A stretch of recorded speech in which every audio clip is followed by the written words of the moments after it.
Salutations à toutes et à tous, bienvenue dans ce nouveau numéro des Vendredis d'Histoire où j'ai décidé de vous lire Azuro et le château oublié de Laurent et Olivier Souillet, illustré par Jérémy Fleury, que l'on remercie au passage pour l'autorisation de lire les histoires qu'il a illustrées, et édité par les éditions Ozu. Alors à votre avis, qu'est-ce qui va arriver à la Brigade des Dragons dans ce château oublié? Il n'y a qu'un seul moyen de le savoir, c'est d'écouter l'histoire. Je m'ennuie, se lamentait Vermillon. La pluie tombe depuis ce matin. Il y a un vieux livre dans la bibliothèque, répondit Horia. On pourrait le lire ensemble. Toussa Azuro. Il est recouvert de poussière. C'est un livre-jeu, annonça la dragonne. À la fin de chaque page, nous devons réussir une épreuve. Avant de commencer, je vais lire les règles et observer le plan du château. Le château oublié. Entrée, forge, galerie des glaces, salle d'armes, salle des pierres suspendues, roi troll, sortie, épée de feu, bouclier des 4 vents, amulette des 5 océans. Pour finir ce jeu, expliqua Horia, nous devons nous échapper du château oublié. Laisse-moi deviner, dit Vermillon. On doit trouver des clés? Non, il faut trouver l'épée de feu, le bouclier des 4 vents, l'amulette des 5 océans et atteindre le donjon, répondit la dragonne. Je commence la lecture. Livri posseda. À peine ces mots prononcés, les 3 amis furent aspirés dans le livre-jeu. Les dragonneaux se retrouvèrent dans la grande salle du château oublié. Tu ne nous as pas dit que c'était un livre magique, fit Azuro. Je ne le savais pas, balbutia Horia. On va encore avoir des ennuis, pesta Vermillon. Alors, comment on sort de là? Questionna le dragon bleu. Je dois vérifier quelque chose avant, répondit Horia. Crache de l'eau, s'il te plaît. À quoi j'ai? Aucune goutte d'eau ne sortit de la gueule d'Azuro. Tant que le jeu n'est pas fini, déclara Horia, nous ne pouvons pas cracher de feu, ni toi de l'eau. On file au donjon pour sortir du livre, proposa Vermillon. Il faut d'abord mettre la patte sur les 3 objets magiques, rappela la dragonne. Ah oui, c'est vrai, répondit Vermillon. Tu sais où on peut trouver l'épée de feu? Attends, je consulte le plan, répondit-elle. Oui, dans la forge? Allons-y, ordonna le dragon bleu. Mais où est-elle cachée?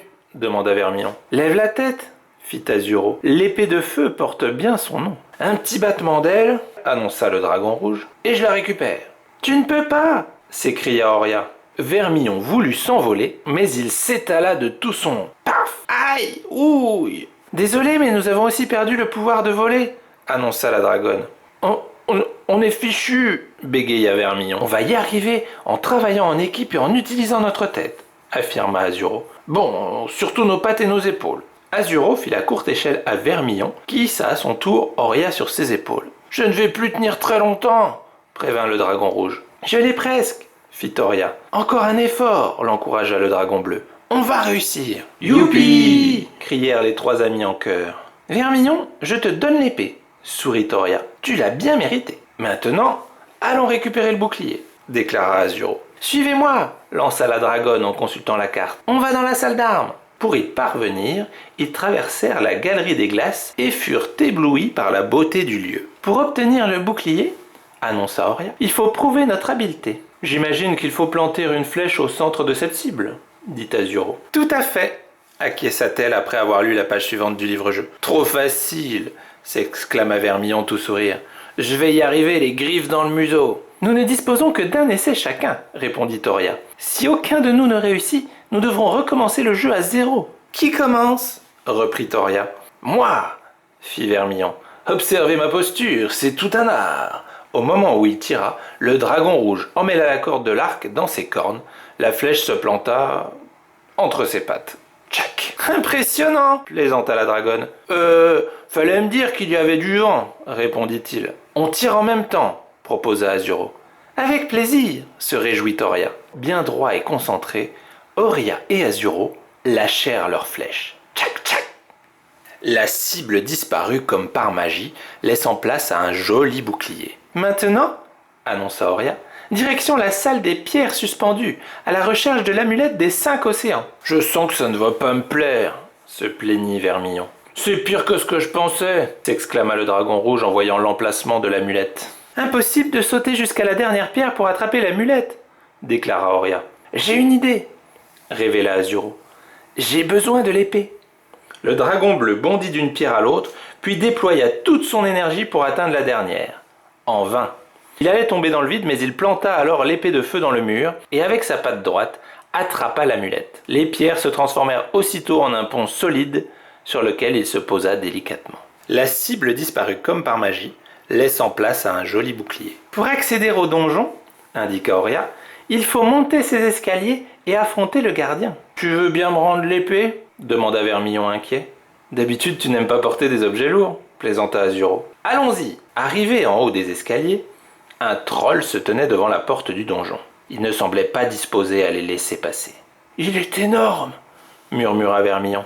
C'est sûrement le moment de nous servir de nos objets magiques, déclara Azuro. Auria, dis-nous comment s'en servir avant qu'il ne nous écrase. La dragonne leur expliqua rapidement ce qu'ils devaient faire, tandis que le troll s'approchait d'eux, l'air menaçant. À 3, on prononce la formule magique, ordonna Azuro.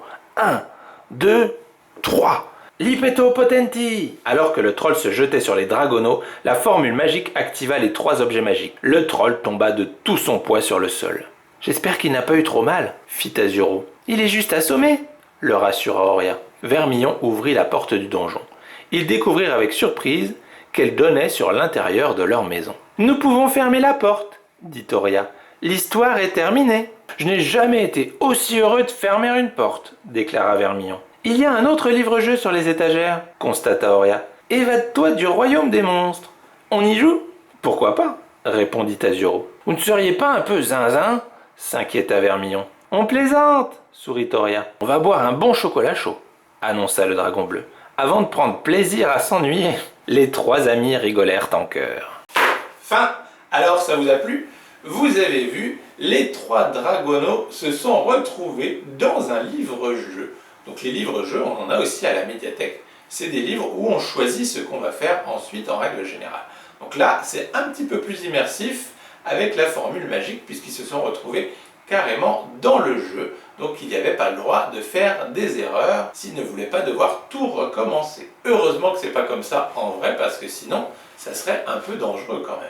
Mais c'est en tout cas une très belle représentation du fait que lorsque l'on lit, on voyage, et ce quel que soit le type de livre, que ce soit des bandes dessinées, des livres-jeux, des romans, des albums, etc. À chaque fois, avec notre imagination, potentiellement les images quand il y en a et autres, eh bien, ça nous permet de nous évader, de voyager grâce à notre imagination, et donc de se représenter ce qu'on a vu, un peu comme si on regardait un film ou autre.